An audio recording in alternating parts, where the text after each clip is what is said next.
terror attack in Berlin and growing concerns that the U.S. could be next. Welcome to the Kelly File. I'm Sandra Smith in for Megyn Kelly.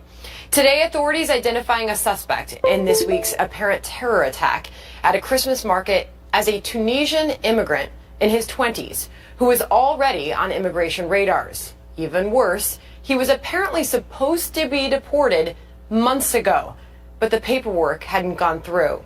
At the same time, there are growing concerns tonight that the U.S. could soon become a target. One man who personally interrogated 9/11 mastermind Khalid Sheikh Mohammed is now suggesting that not only could the U.S. be headed down the same path, but that KSM was warning about this very kind of thing more than a decade ago.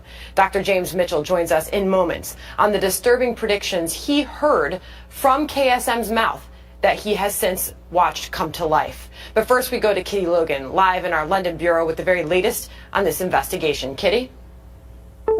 Sandra, there is now an urgent manhunt underway for the key suspect across Europe. Tonight in Berlin, police raided 2 apartments but made no arrests. The man they're looking for is a 23-year-old Tunisian, Anis Amri. He's described as violent and maybe armed. He arrived in Germany last year, but his asylum application was rejected and his deportation delayed because of missing paperwork. He had links to extremists, he used 6 false names and had a criminal record in Tunisia and Italy. Authorities once had him under surveillance, but that was stopped. Now, Amri's ID was found under the driver's seat of the truck, which ploughed into a busy Christmas market in central Berlin on Monday evening. Yesterday, ISIS claimed responsibility for that attack without naming the perpetrator, and German authorities say they are still investigating who else may be behind this. 12 people were killed and almost 50 injured in the attack, many of those still in a serious condition. And already there are questions about whether there were missed opportunities which could have prevented this tragedy. Now, concrete barriers are going up at Berlin's many Christmas markets, but some are asking why this wasn't done sooner after repeated warnings that these markets were vulnerable to attack. And many in Germany also want to know why tonight, why Amri wasn't deported much faster given his history. Authorities have announced a $100,000 reward for any information leading to his arrest. Sandra?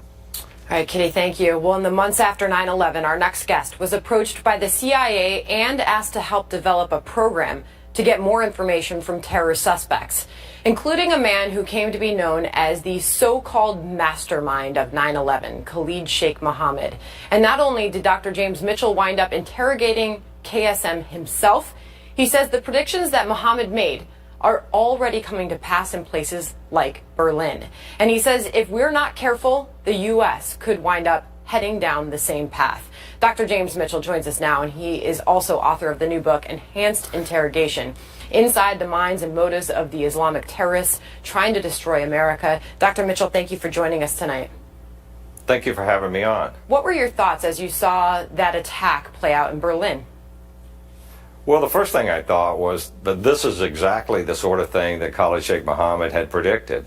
Back in 2004, maybe early 2005, years after his last harsh interrogation, he and I were talking about what he saw as upcoming trends in terror attacks. And he had become fascinated by the amount of damage that Malvo had done along with Mohammed around the Beltway when they were shooting people out of the trunks of cars. And for him, what surprised him was how much paralysis it caused, given how few deaths were involved, few from his perspective, right? And what he said to me was that our civil liberties and our openness and our willingness to be responsive to other people's cultures were actually gifts from his God, that they were weaknesses and flaws that he had put into his God, Allah had put into the American culture so that we could be defeated. He said that the easiest way to do that, in spite of the fact that Al-Qaeda dreamed of these big, huge, catastrophic attacks, that wasn't particularly practical, that the easiest way to win the long battle to take over the world with Sharia law was actually through immigration and by outbreeding non-Muslims. He said that like-minded jihadi brothers would immigrate to Western democracies and to the United States. They would wrap themselves in our civil liberties for protection. They would support themselves in our welfare systems while they spread their jihadi message. And then, when the time was right, they would rise up and attack. And you go through a lot of this in your book, and you said that he went on to provide an example of not these big, crippling, large-scale, catastrophic attacks, that he said that those were nice but not necessary. It was the low-tech terror attack that you're talking about. What was the example that he provided? I'm not going to say, because it was actually a very, very easy sample. The point that he was making, though, was that one or two people who were intent on causing as much carnage as they could use things that were readily available in our culture to wreak havoc and actually ratchet up the acceptance of Sharia law by making it frightening for people to push back against their efforts to impose it. So, Dr. Mitchell, we are seeing more attacks like this play out in Europe. Are we going to see something like that here? Will we see more of those types of attacks play out in America? We may, if we don't do something about our immigration policies. But like what? What are you suggesting needs to be done based on what you know by talking to people like Khalid Sheikh Mohammed?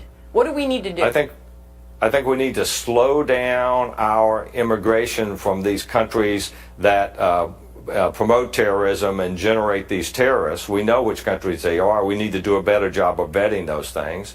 The other thing we need to do is be much more aggressive when it comes to following up on those people who travel to countries where there are terror camps, especially when they're not U.S. citizens and they're coming back. And then it's hard for us to hear that, though, when we're talking about this case in Berlin, where now today we learn that he was a 23-year-old Tunisian. He's violent, we're told, may be armed. The missing paperwork was the reason why he wasn't deported. No, he had links to terrorism. What happened?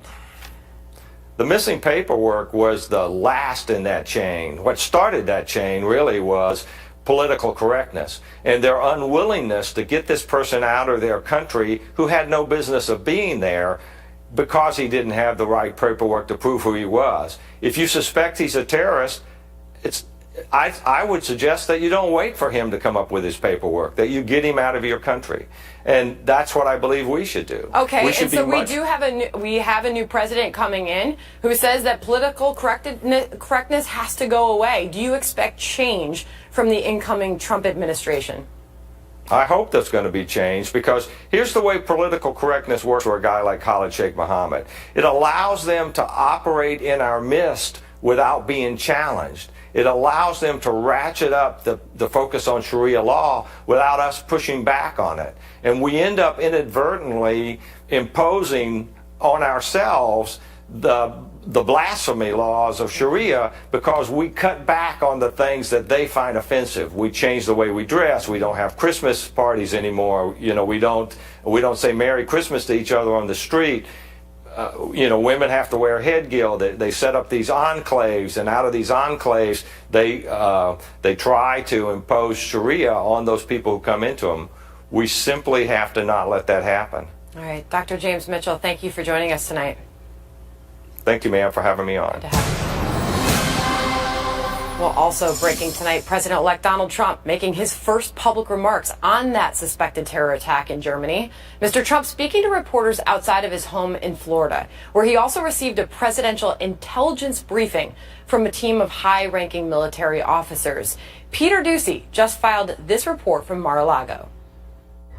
Sandra, the president-elect got a presidential daily briefing today at his Mar-a-Lago estate from top Pentagon brass. The threats discussed remain classified tonight. However, Mr. Trump made a point to mention his high-ranking guests during a rare but short press availability earlier in the day about the terrorist truck attack in Berlin. His first on-camera comments about the mass murder. What's going on is terrible. We have intelligence here right now. What's going on is terrible.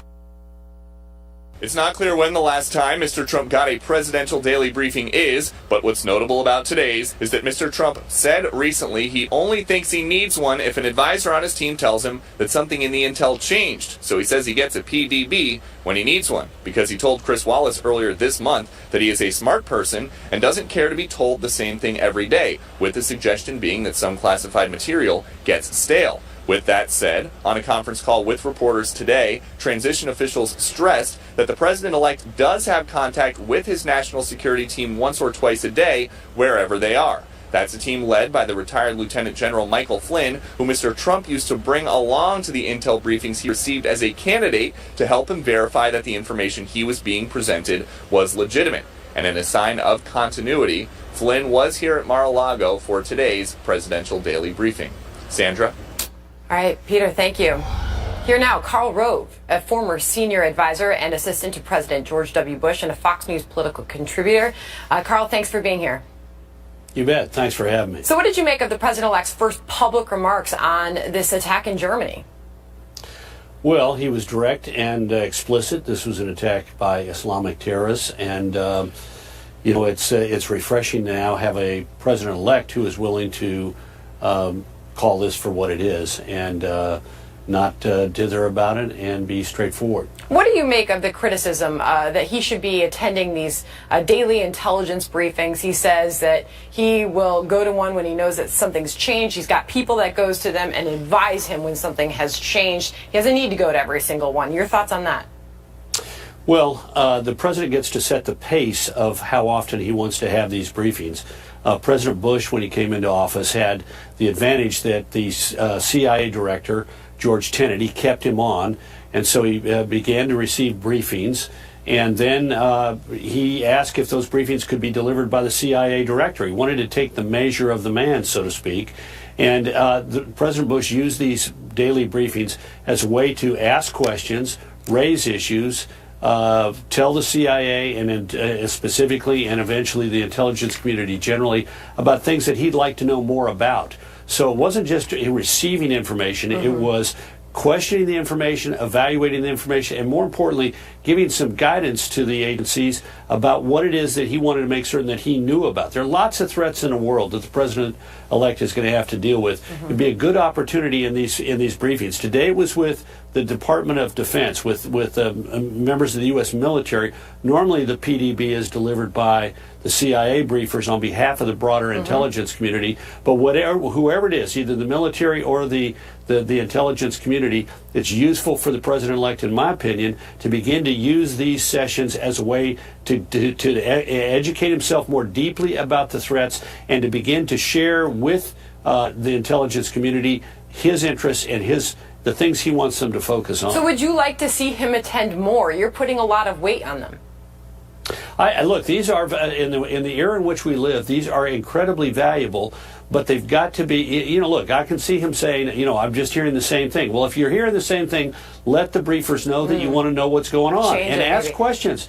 And look, there are lots of different threats. The president's advisors, Flynn and others, can advise him about a range of these issues, and he can, for example, the Chinese and the Russians are both modernizing their nuclear weapons arsenals. This is going to be a huge issue for the new president to deal with because our arsenal is aging, and the Russians and the Chinese are modernizing their arsenals, which may give them a strategic advantage over us. So this is an issue that he might want to raise. There are lots of things going on in the world. This is a chance for him to delve into it more and learn more and ask questions and make judgments about the people he's dealing with. Well, and it's interesting to hear you say that, and the reason I sort of pressed you on that is because you were openly critical of President Obama and his attendance at these daily briefings. Sure, absolutely. His first 1,225 days in office, his attendance record was 44%.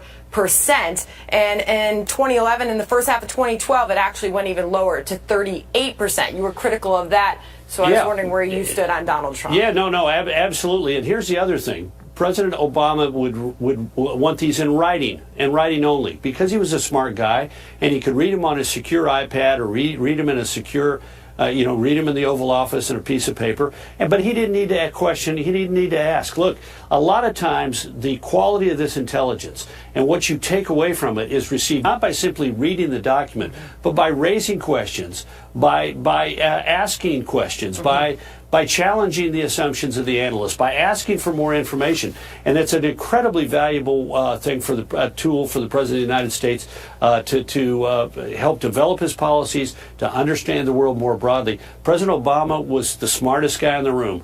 It did not serve our country well for him to have that kind of attitude when it came to intelligence services. It'd be good for the new president to have a different attitude. 30 days to inauguration. Can you believe it, Karl Rove? No, I can't. 30 days. It's happening. All right, Karl Rove, good to have you here, sir. Thank you. You bet. Thank you, Sandra. All right, well, still ahead on a busy night at the Kelly File. Breaking news on the humanitarian crisis in Syria as the U.S. is left out of a key strategy meeting with world leaders working to find a resolution for the 6-year war. Two Washington insiders, Dana Perino and David Tafuri, will be here on that. And first, there were the pardons. Now, President Obama is quietly trying to free more than 24 suspected terrorists from Guantanamo Bay before leaving office. Lieutenant Colonel Tony Shaffer and Congressman Peter King have some strong feelings about that.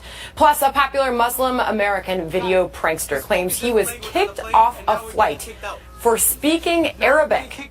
Coming up, why some skeptics are saying it could all be just for show. This is 2016. Guys, we spoke a different language on the plane, and now we're getting kicked out. That's insane. Now we're getting kicked out. Breaking tonight, there are new questions about America's involvement in ending the war in Syria after 3 nations, Russia, Iran, and Turkey, met in Moscow without any representation from the United States or the United Nations. In moments, we'll get reaction from former White House Press Secretary Dana Perino and former State Department official David Tafuri. But first, we go to John Huddy, who's live in our Jerusalem bureau with more. John?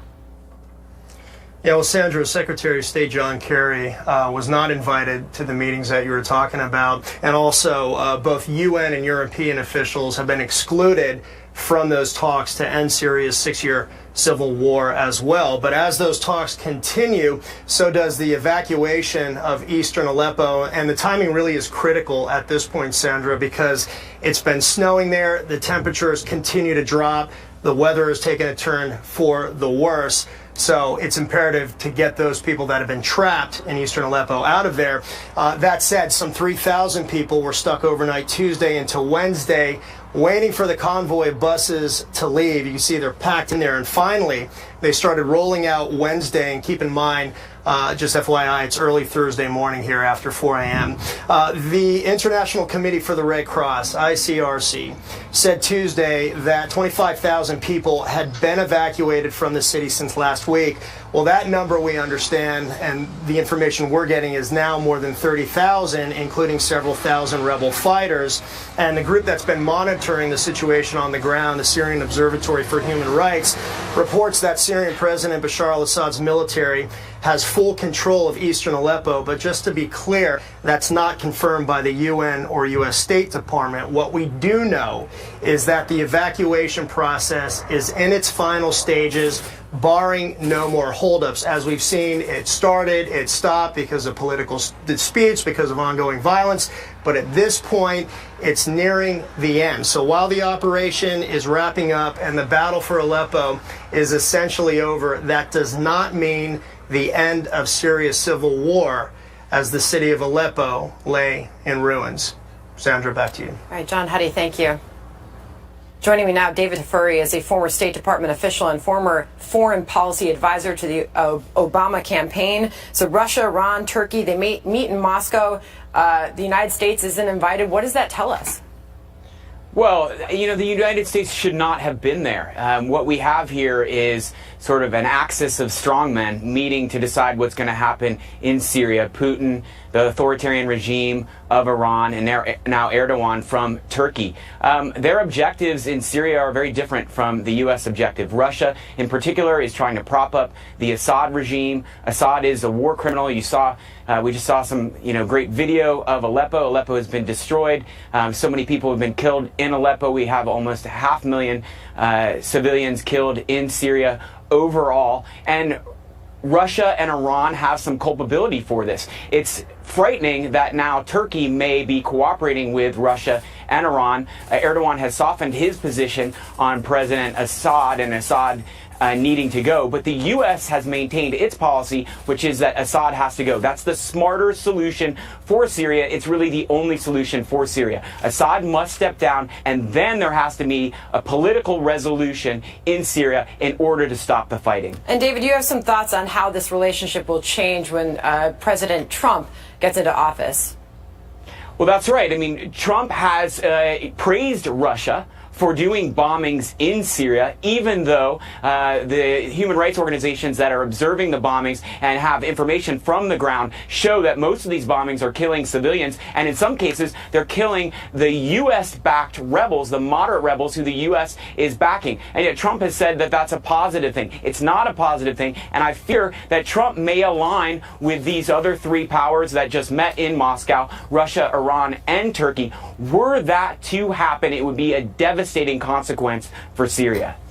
All right, David, I'm going to thank you. Thanks for being here tonight, David Tafuri. Thank you. All right, here with more on that, Dana Perino, the former White House press secretary under President George W. Bush and co-host of The Five.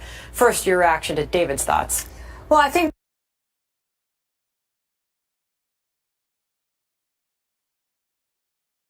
today when I went to the mailbox, and the front page, the cover story is Putin's victory, the West's failure, and the quote from it is particular blame falls on Barack Obama. So if we had attended the meeting, what would we say?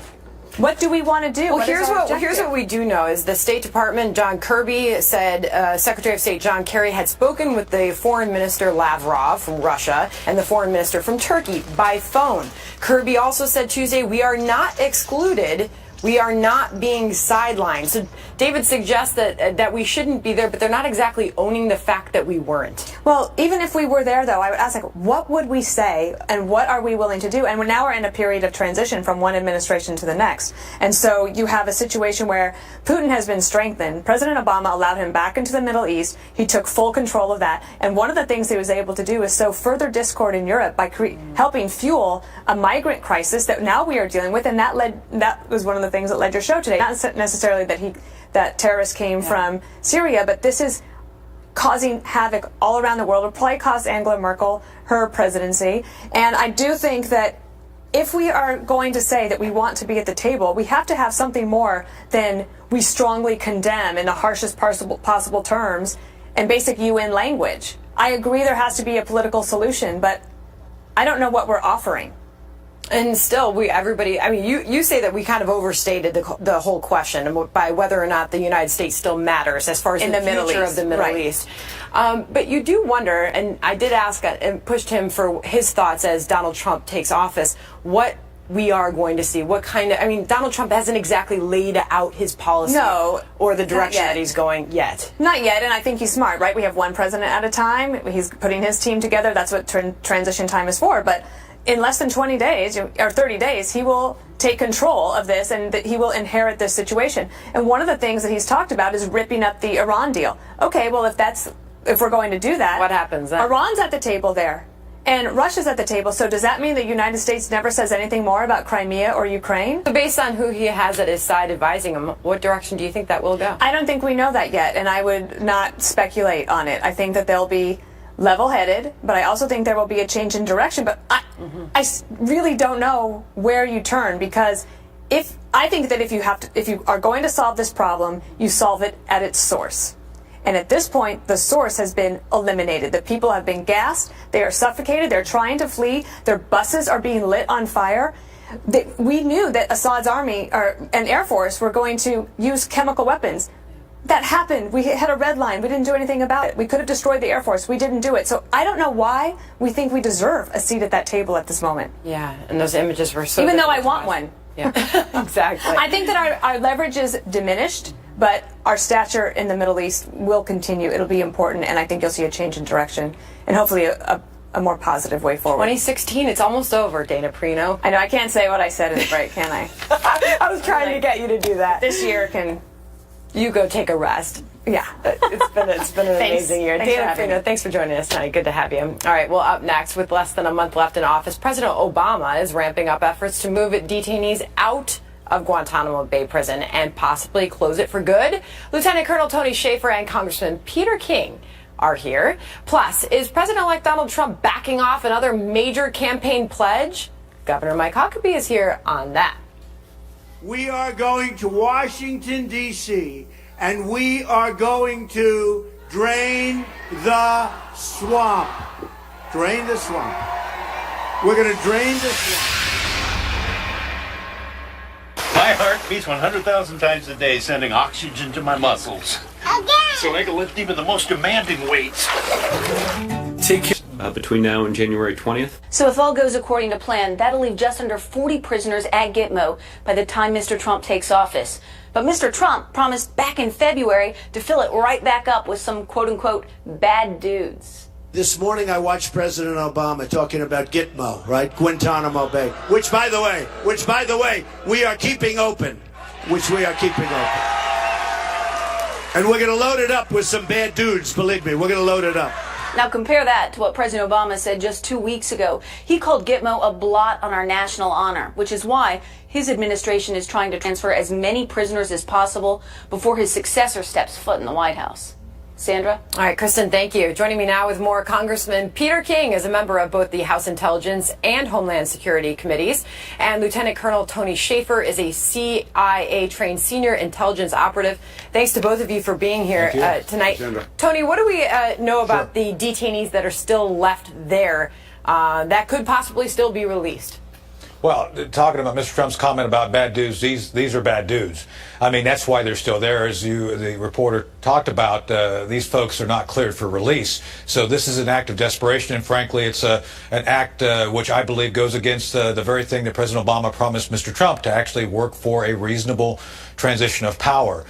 So there's nothing good here. And let's be honest about this. About 1/3 of all folks released so far have gone back onto the battlefield. I suspect that you're going to see more like over 50% going back to the battlefield to release these folks. So this is a bad decision should President Obama do this all round. But this has long been his promise, Congressman. If he actually doesn't get this done, what does that say?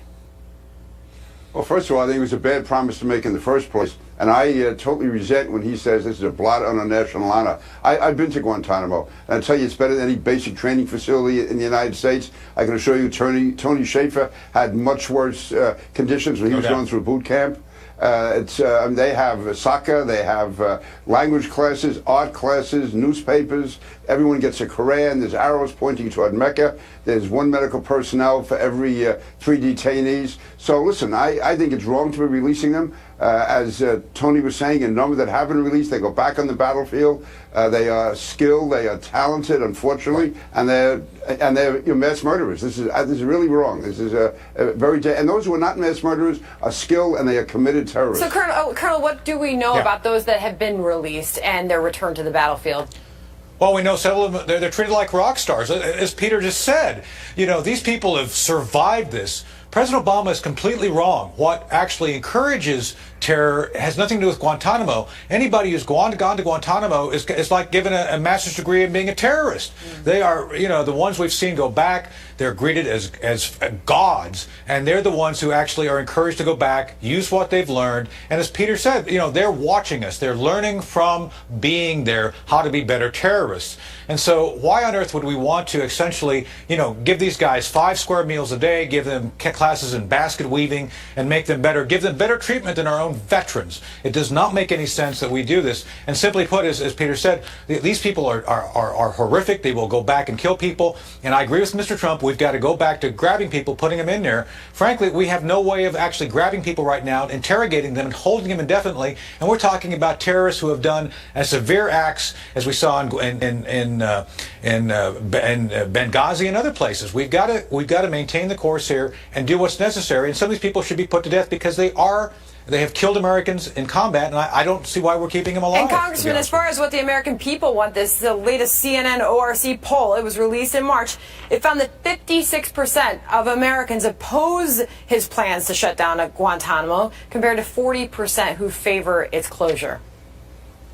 Listen, Barack Obama was committed from the start to apologizing to Arab nations and Muslim leaders across the world. He was committed to shutting down Guantanamo. It's really, he's, again, like apologizing for America. He should not be apologizing for Guantanamo, and but he is intent on doing whatever he has to do. These are pledges he made. It's part of a whole program which I think has weakened America, weakened us in the eyes of the world. And these terrorists, they don't look upon this as an act of good faith. They laugh at us for this. It's looked upon as weakness. It's looked upon as us just being too apologetic and losing our status in the world, especially in the Middle East. By the way, the law may get in the way of his plans here. By law, the Pentagon has to notify Congress 30 days before a transfer from Gitmo. So the deadline to set in motion any deals before the end of Obama's term in office was Monday. They broke with the law before, though, so we'll see what happens. All right, we will see. All right, thanks to both of you. Thank you. Okay, Merry Christmas. Merry Christmas. All right, new concerns among some supporters of President-elect Trump that he's backing away from one of his biggest campaign pledges. Governor Mike Huckabee is here on Mr. Trump's promise to, quote, drain the swamp in Washington, D.C. Plus, Delta is defending its decision to remove a Muslim American passenger who claims he got the boot for speaking another language. But was it just a hoax? We report, you decide, coming up. 2016, look, you guys are racist. I cannot believe my eyes. I cannot believe it. I spoke a word, a different language, and you said you feel uncomfortable? Establishment to hear the words we all are about to see. When we win on November 8th, we are going to Washington and we will drain the swamp. So true. So true. An expression I've gotten to like. Well, that was then candidate Donald Trump repeating a line that became a rallying cry for his supporters in the closing days of his campaign. But now, top Trump advisor Newt Gingrich suggesting that the president-elect may stop using that language.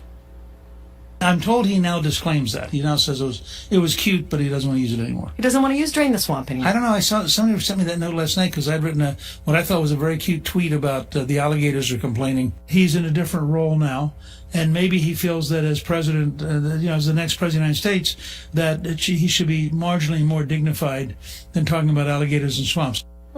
Here now, Governor Mike Huckabee is Trump supporter and a Fox News contributor. Governor, is he changing the mission or is he changing the message? Well, I hope he's not changing the mission because it would be a disaster if he did. Look, there are some really good people who work for the government at the local, state, and federal level. We all need to be grateful for them. But there is a systemic problem in government, especially in Washington. And that message of drain the swamp is more than rhetoric. It is the reality that needs to happen. Donald Trump has an opportunity to do big and bold things in these first 100 days or maybe 4 years. He's got to do them. If he doesn't, we're going to lose this country, and we're going to see a lot of people utterly cynical because that's what he said he was going to do.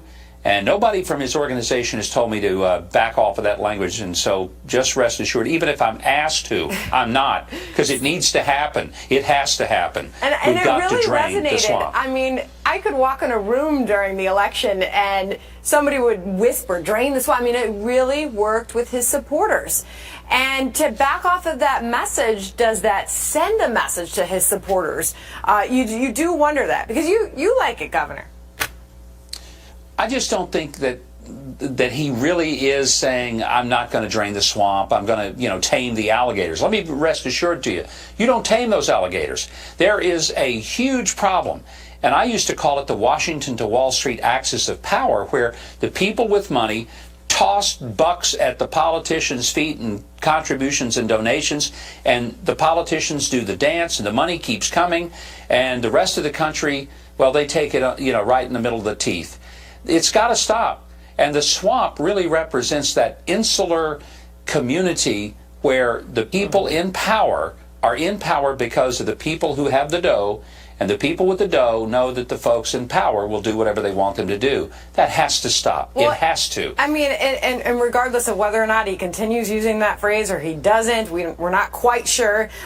His team has outlined these general restrictions on registered lobbyists in the Trump administration. I mean, they have set out detailed guidelines on how they intend to drain the swamp. But let's go now to backing off the lock her up pledge. We know that was a main theme during his campaign as well. Now he says, I don't want to hurt the Clintons. So, you put these all together, and that's what has people all of a sudden, New York Times can put together a piece and says, is he backing off his campaign promises? Well, look, I think there's some things he's got to do. He's got to start building that wall and deal with the illegal immigration. He's got to lower the tax rate for corporations and stimulate jobs. He's got to push for term limits. He's got to push hard for that ban on lobbying after people, leave Washington. Washington has become the Roach Motel. People go in, but they never come out because there's so much money to be made there. If he can do some of those things, those are big and bold things. If he can do that, then I think he'll be well on his way to drain the swamp. One other thing he's got to do is get the authority to fire people who don't do their jobs.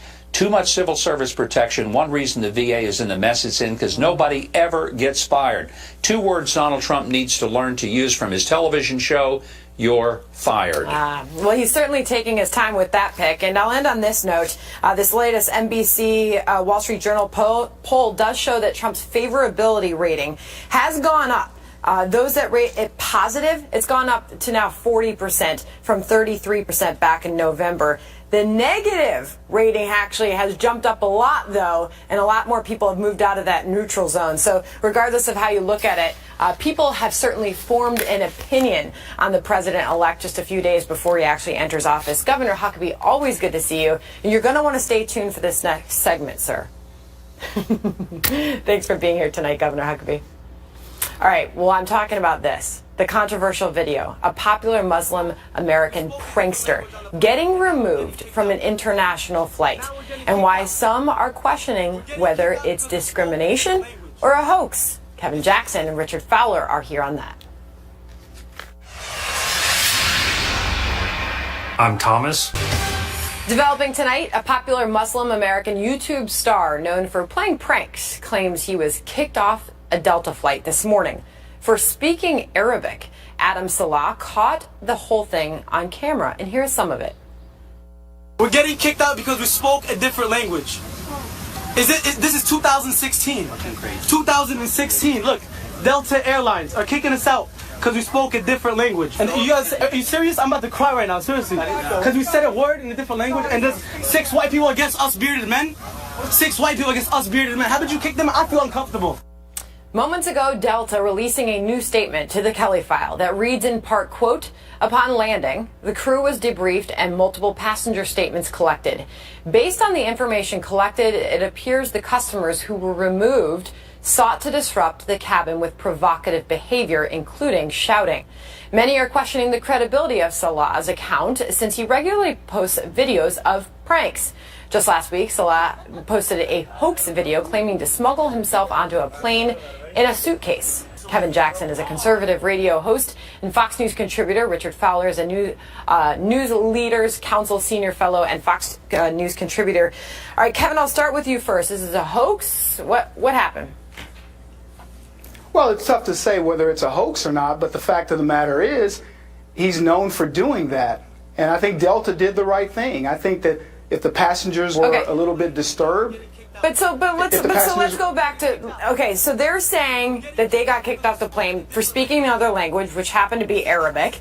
Okay, Delta is saying they've collected information from passengers who said that they were provoking people on the plane. They were shouting on the plane. Is it okay for Delta to remove passengers that simply make other passengers uncomfortable? Richard? No, it isn't.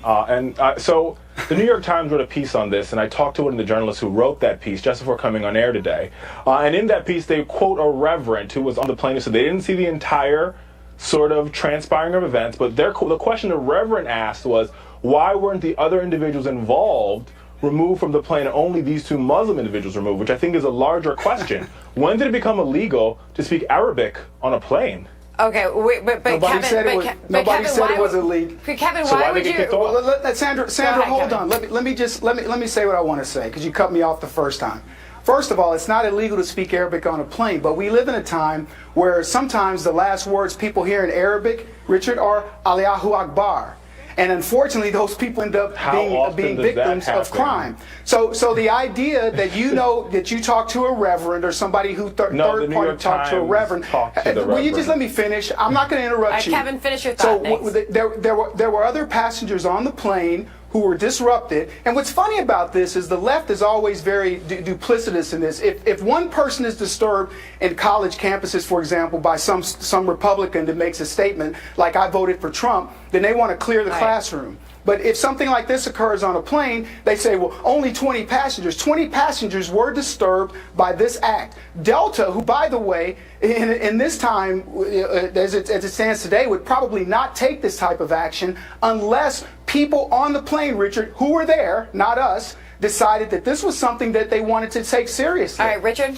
So I have 2 points to this. Point number one is that, you know, the truth of the matter is this is not a left or right issue. This is an American issue. Our First Amendment is the freedom of religion. And a couple months back, Southwest ejected an Italian professor who had she was writing mathematical equations, and a passenger felt uncomfortable because they thought it was Arabic, and she was also removed. We in this country believe in the Constitution. The Constitution that says we have the right to freedom of speech and the freedom of religion, and it should never be obstructed by an airline, by the government, by the American people. Some will defend the airlines. Some will defend the airlines and say they've got a tough job to do because they've got to keep their customers happy. They absolutely do, but I'm sorry. Richard, somebody speaking Arabic on a plane should not make you uncomfortable. That's your ignorance. All right, I'm going to get the last word to Kevin because I cut him off. Richard's right. Richard's right on the one point about the lady, to whoever saw the lady writing. He's not right on the other point where people feel uncomfortable and he doesn't know the circumstances. Right. There are people that these guys could have been pranking other passengers, and Merry Christmas in Arabic. They could have done this intentionally, and you know this. I guess you guys will continue. We'll be right back. My heart beats 100,000 times a day, sending oxygen to my muscles. Gift.